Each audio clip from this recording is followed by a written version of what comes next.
We just played a game with no strikers and scored 7 goals. I officially don't understand Football Manager anymore. Send help. Hello and welcome to part 154 of Backing the Boro. I'm Kevin. Coming up on today's episode, we have a home game in the Europa League against Dynamo Kyiv and then a massive Premier League game against Manchester United, also at home. Since you were last with me, the striker injury crisis continued. It specifically continued in this game against Liverpool that we won 7-3. And we did start with our normal system in this game. We had Checo and Nogueira both fit. They were the only two fit strikers in the club, but they did both get injured during the match. When Checo went off on 21 minutes, we brought McAllister on and we actually switched to a 4-3-2-1 with Nuhu and McAllister in behind Nogueira. Then when Nogueira got injured as well, we brought Naylor on, put him in midfield, pushed Twan forward to be a third attacking midfielder and actually played a 4-3-3, but the three were all attacking midfielders. At which point, we absolutely ripped Liverpool apart. Nuhu got a hat-trick, Wanda scored another wonder goal, Twan got a goal, McAllister got a goal. I don't understand Football Manager. We had no strikers on the pitch. Liverpool, I think, were third in the league going into this game. We absolutely battered them. And we are in a striker injury crisis still. We've got a couple who are just returning to fitness now.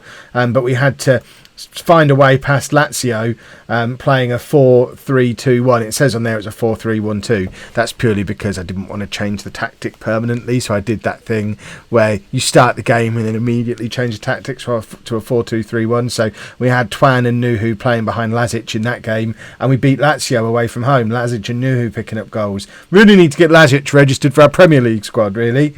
And then we beat Leicester as well. Nogueira back to fitness. We did get thumped by Man City, but Man City are top of the league and it was away from home, so getting thumped by them is fine. There's like 4 flies in here. Where on earth have they come from? I've been sitting here for 2 hours, nary a fly to be found. I start recording and suddenly there's a whole bunch of them. This is what happens when I leave my back door open. Dirty flies. Right, we're playing Dynamo Kyiv. We've just about got some fit strikers again.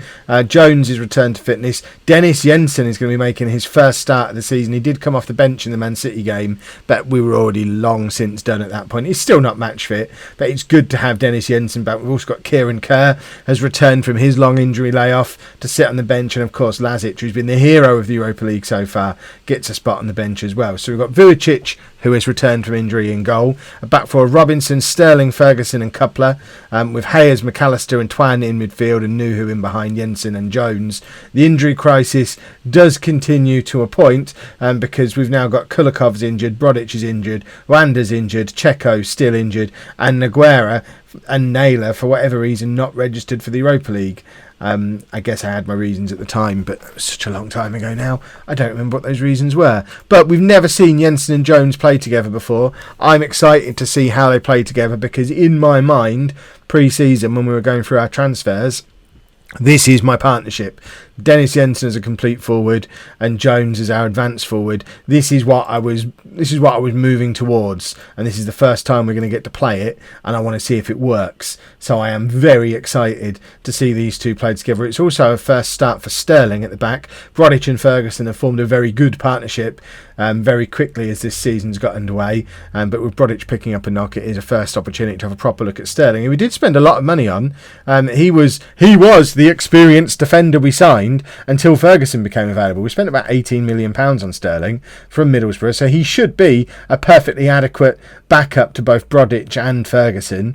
It's nice not having to play the likes of Holmqvist anymore. I know Holmqvist has now left, but we've improved the defence significantly since this time last year. Jones crosses towards Jensen, can't quite get there, but Twan from range, and I tell you what, Twan is a superstar. I don't know how many goals this season it is now for Twan, but we are still missing Fazio because Twan is a very different type of player to Fazio. But Twan, as that roaming playmaker on the right hand side of our midfield three, he is an absolute superstar. And I'm not going to say just yet that the midfield is starting to look better than it did last year, because I still think we're a little way away from that. But if Twan keeps improving the way he is and Wanda and Hayes settle into their new positions a little bit more, I think this could end up being a better midfield than the one we had last year. We do need to sign Twan permanent though. It's a similar situation to what we had with Fazio. He's at a big club. He's an Arsenal player on loan just for this season. His contract at Arsenal is up in the summer. So hopefully we don't get into the same situation we got into with Fazio, where we were in for him. We tried to sign him on a free when he left Tottenham, but obviously Brighton just offered him far more money than we could ever offer anybody. And I hope we don't have the same thing come up with Twan. Jensen now can't quite keep hold of the ball. Finds Ferguson though. Back to Coupler, who plays it to McAllister. Was Coupler always a wonder kid, by the way? I noticed when I was playing last night, Coupler is now classed as a wonder kid, which is nice. I don't remember him being a wonder kid when he signed. He's progressed to wonder kid status. Twan to McAllister. It does mean that both of our fullbacks are now wonder kids, because Jovetic on the other side is a wonder kid as well. Jensen ends up with Robinson towards Jones. It's Twan again on the edge of the area, but he can't quite get it under control. It's not... Who's Jovetic? Joksimovic. Am I making up player names now? Have we ever had a Jovetic? I know there's Jovetiches in the real world. I think I'm making up players. Goodness me, Kev. I need to sign more English players so I can remember their names and learn how to say it. McAllister's just scored an absolute beauty. And McAllister was getting a little bit of stick in the comments last week. I saw a couple of comments saying McAllister's just not any good. But this season, as he's starting to get a little bit more game time, again, benefiting from Fazio moving on, and probably benefiting more than anybody from the striker crisis. But McAllister, he's weighing in with some important goals and playing very well. So I think McAllister is coming into his own a little bit this season as well. Nuhu, back to Twan. Look at that from Twan. Nuhu, Jones forces a save out there keeper. Nuhu's picked up a knock now, and I'm not particularly keen to keep him on the pitch into the second half because I don't think we need him on there. We've got Wagner on the bench, who's another one who's been injured for ages. I don't remember Wagner playing at any point this season. But he's now coming back to fitness as well, and I think we probably bring him on for the second half, or maybe even if we... Hold on, I went too far. We could even push McAllister forward or Twan forward and bring on Kovacevic in midfield. In fact, we're going to do that. We'll take off Nuhu, just swap those two over, push McAllister further forward. Because I don't think... We're 2-0 up. We're comfortably top of our group.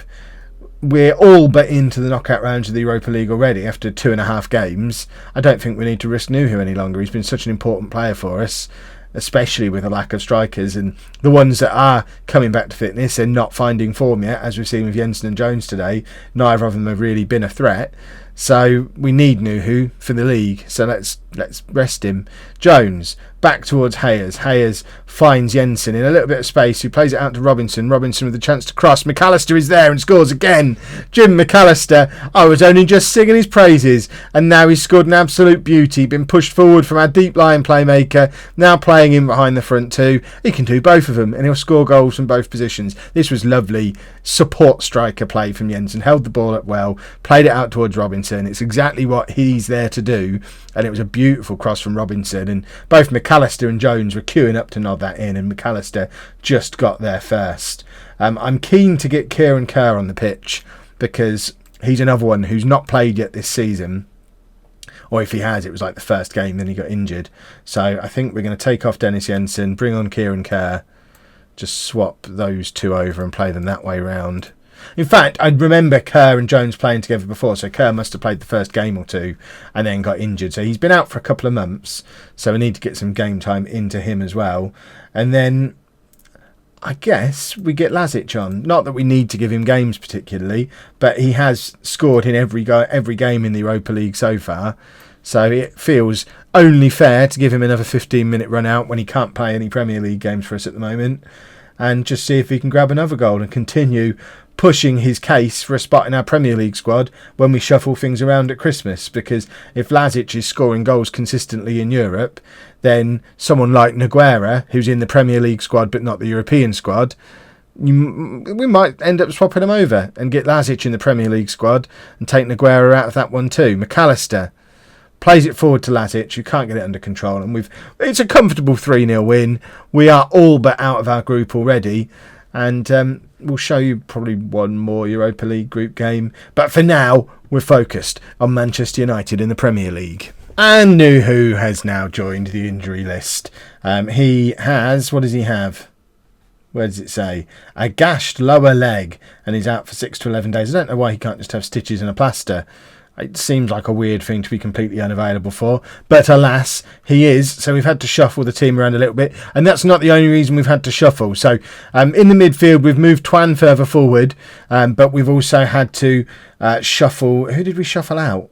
Oh, there's been so much shuffling. Well, I'm saying shuffle too many times.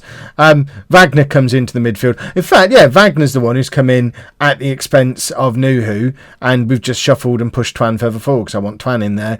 We could push McAllister or Wagner further forward. Any of those three could play in that position, but we've just chosen to start with Twan. We can switch that up as the game goes on. I've also taken Jensen back out of the team. He didn't look really sharp or with it in the last game, and he's still not fully match fit, so we bring Naguera in. I know Naguera is also not fully match fit. Their match fitness is very similar, but Naguera has actually been in better form recently. He's averaging a 7.43 at the moment, and he is officially the best of our strikers average rating wise. He's just not in our European squad, which is why we couldn't play him in the Europa League. I know I was just talking about taking him out the Premier League squad. I'm a man of many contradictions. And we've also had to swap up at left back. Robinson, who's on loan from Manchester United, obviously can't play against his parent club. So Joksimovic, who is now called Joksimovic again, he comes back into the team at left back. So let's get into the game. Wagner is apparently tired and not fully fit. Because again, he's another one who's been injured for ages and is now just coming back to fitness. Did I bring Wagner on in the last game? I feel like I meant to, and I talked about doing it. I'm sure I must have done. Remember, the last time we played Manchester United as well was in the Community Shield at the start of this season. We won't discuss what the score was in that game, because I suspect it won't be anything like that today. And in fact, there we go. We definitely can't win 5-0 now because Man United have gone 1-0 up after 6 minutes. I assume they're going to be looking for some revenge today. And as a few of you said, in that Champions League, in that Community Shield game last week, Man United probably rotated quite a lot for the Community Shield. They probably did. I know they did have some of the bigger names that I recognise in their team, but they must have rotated a little bit, or at the very least weren't taking it seriously. And I expect to see a different Man United today, and it's definitely going to be a different Nuneaton because we've obviously had lots of injuries since then. But that is a beautiful finish from Jones. It's been disallowed for offside, which I'm very sad about because it was such a good finish. But obviously the Man United game was where Jones exploded onto the scene here at Nuneaton, grabbing a goal at Wembley on his debut against United, and it would be good to see him do the same again today, although it's still very sad that his goal was disallowed. United come at us again, and without Brodic, I worry. I do just worry a little bit about our defence when we don't have Brodic there, just to be a massive lump throwing himself in the way of everything the way he does. He's not the most technically gifted players, but he's a massive lump, and he's our massive lump, and he is effective. And we're 2-0 down after 15 minutes, and we don't like playing at St Andrews, it seems, unless it's in the Europa League. But we had a good... almost got relegated. We had a good couple of seasons at the City Ground. Not at the City Ground. It was the Brian Clough Arena in Nottingham. It felt like home. The Sir Tom Elliott Arena last season really felt like home. We turned that into a little bit of a fortress, and it was a massive part of the reason why we had such a good season. But playing here at St Andrews, we just haven't really been able to pick up a consistent run of form at home yet. Hayes can't beat his man, although he does get there to get the cross in. Jones hits the crossbar. Jones could have had 2 goals now, 1 disallowed, 1 back off the crossbar. It doesn't seem like it's Jones's day, but it's out to Coupler. Cross comes in towards Naguera, who can't quite get there, and Coupler has got to do a lot of chasing back to get himself back into position. He has made it all the way back, and Sterling makes the challenge, but United still come at us. And Sterling is throwing himself around lump style like Brodic, which I guess is good. That's what we want him to be doing. We have got him playing the same instruction we give Brodic. He's there as our stopper. He's just not as effective at it as Brodic is. Although he did quite well in that little sequence of attacks from United there. Cross comes in again. I don't know what Vujicic was trying to do there. Is he trying to force a move to Man United? Because he's forever looking for a transfer. And that looked like it was going wide, and he's just dragged it back. I mean, if it was going in, I'll give him the benefit of the doubt. Let's have a look at it from the replay. I think this is going wide. Okay, no, it was going in. I'll let him off. But it was straight at him, and he probably should have held on to it. It was a bizarre piece of goalkeeping. And we're now 3-0 down after half an hour. And there is a thumping in motion, everybody. and we are powerless to stop it. Similar to when we played Manchester City, we struggle a little bit against the good teams still. We're still not a Champions League quality team, although we've proven we are a perfectly good Europa League team. But there is that extra gap of quality above us. The Twan is so good that the likes of Man United and Man City have, and we're not at that level yet. Wagner, nice finish though. That little piece of control from Twan back there in midfield was absolutely exquisite. I want to sign that man permanently. Look at that, just beautiful. Sets Nogueira 3. And Nogueira does well to put it into the path of Wagner, who tucks it away very neatly. And just before half-time, we've got the deficit down to just 2 goals. I don't expect us to get back into this game, but it is nice to put up a little bit more of a fight than we did against Manchester City, although United are now coming at us again, and that's just too good for us. What are we supposed to do? When teams can do that to us, what on earth are we supposed to do about it? We do not have the quality to stop things like this happening. He just picks the ball up on the edge of the area, and it's just perfect. We'll go back to some of our lines from the seasons when we weren't very good. Remember, we weren't supposed to get a result in this game, but at the start of the season, when we're planning out where we're going to pick up our points, at no point did we think we're going to beat Manchester United, because we don't budget for that. So I'm not upset, but we have looked rubbish, like really rubbish. Joksimovic is having a terrible game, but we can't bring him off. I guess we could bring Carrascal on, but Robinson's our backup left back. In fact, I think we do need to bring him off just to make a point that you can't be knocking around with a 5.4. Jones has also been rubbish, so we're going to bring Kerr on up front. And Dennis Jensen sat there going, I don't really want to come on, boss. Look at the state of it. It's a massacre. Do you really have to inflict this on me while I'm recovering from my injury? And I think we are going to give Dennis Jensen 15-20 minutes. Although Naylor is a former Man United player, so there's an argument that we should be bringing Naylor on, but I'm more interested in getting Jensen back to fitness. So keep giving him these little 15-20 minute bursts, play him here and there, and hopefully get back to the goal-scoring superstar that we had last season. Because, as a lot of you have said down in the comments, the big point where our season fell off the rails a little bit last year, and the reason we've not started this season as well as last year, the big difference maker is Dennis Jensen. We were brilliant until he broke his leg, and then we weren't so brilliant. Nuhu stepped up as much as any one man can, but he couldn't do his job and Jensen's job, although he gave it a blooming good go. And 4-1. Kerr to Hayes. Let's see Jensen grab a goal right at the death. Hayes over to Coupler. Coupler plays it forward to Wagner. Back to Coupler again. We have got players in the box ready for a cross if anyone would like to provide us with one. Carrascal plays it to Jensen. Jensen back to... I think it was for Carrascal, but McAllister picks it up. Hayes to Wagner. Wagner with another good effort. Wagner's made his France debut over the summer, by the way. A squad player at Nuneaton has made his debut for France, which I think is mental. I don't know what Jensen and Kerr were doing there. Both of them had the opportunity to shoot, and neither of them did. I think they're both just feeling a little bit goal shy after their injury layoffs, and we need to fix that. We need a goal scorer. But we are still ahead of the Kev ratio, 10 points from our first 9 games. We're still very much in the mid-table mix. I don't think there's any danger of me being sacked, because I think we will finish mid-table, and I think we will have a decent run in the Europa League, because certainly we haven't seen anyone at that standard yet who's better than we are. And in fact, if you look at the Premier League, I think we're on our day as good as anybody up to Arsenal. We absolutely smashed Liverpool. We put 7 goals past Liverpool. It's just Man United and Man City who are that level above us, and we can't really hope to compete with them yet. But anyway, if you have enjoyed that, please make sure you leave a nice big thumbs up on there for me. Subscribe to the channel for daily Football Manager videos, and thank you very much for watching.